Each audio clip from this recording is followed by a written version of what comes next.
కరీంనగర్ జిల్లా మానకొండూరు మండలం ఊటూరు ప్రాథమిక వ్యవసాయ సహకార పరపతి సంఘం నూతన పాలకవర్గ ప్రమాణ స్వీకార కార్యక్రమం లక్ష్మీపూర్ సొసైటీ ప్రాంగణంలో ఘనంగా నిర్వహించారు. అడాప్షన్ అధికారి కె రవికుమార్ నూతన అధ్యక్షుడు ముదసాని శ్రీనివాసరెడ్డితో పాటు పాలకవర్గ సభ్యులతో ప్రమాణ స్వీకారం చేయించారు. అనంతరం కాంగ్రెస్ నాయకులు నూతన పాలకవర్గాన్ని శాల్వాలు, పూలమాలలతో సన్మానించి శుభాకాంక్షలు తెలిపారు. ఈ సందర్భంగా చైర్మన్ ముదసాని శ్రీనివాసరెడ్డి మాట్లాడుతూ రైతులకు సొసైటీ సేవలను మరింత సులభతరం చేస్తామని తెలిపారు.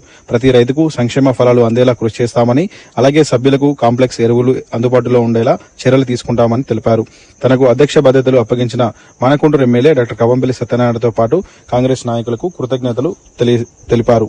పాలకవర్గ సభ్యులుగా ఎడ్ల శ్రీధర్, మదనయ్య, కొమ్మగల్ల స్వరూప, మందల బక్కారెడ్డి, గోపు శ్రీనివాసరెడ్డి, బొంగోని కనకయ్య, కంకనాల భూమిరెడ్డి, అపూరి ప్రేమలత, చింతకాయల రాజేశ్వరి, కనుకుంట్ల స్వామి, వెలుపుల రంగయ్య, తగరం మల్లేశం ప్రమాణ స్వీకారం చేశారు. ఈ కార్యక్రమంలో మార్కెట్ కమిటీ చైర్మన్ మర్రి ఉదయలు, వైస్ చైర్మన్ రామిడి తిరుమల రెడ్డి, మండల కాంగ్రెస్ అధ్యక్షులు దావా శ్రీనివాసరెడ్డి, జిల్లా ఉపాధ్యక్షులు నందగిరి రవీంద్రచారి, బ్లాక్ కాంగ్రెస్ అధ్యక్షులు తాలపల్లి సంపత్ గౌడ్, సొసైటీ సిబ్బంది, స్థానిక నాయకులు తదితరులు పాల్గొన్నారు.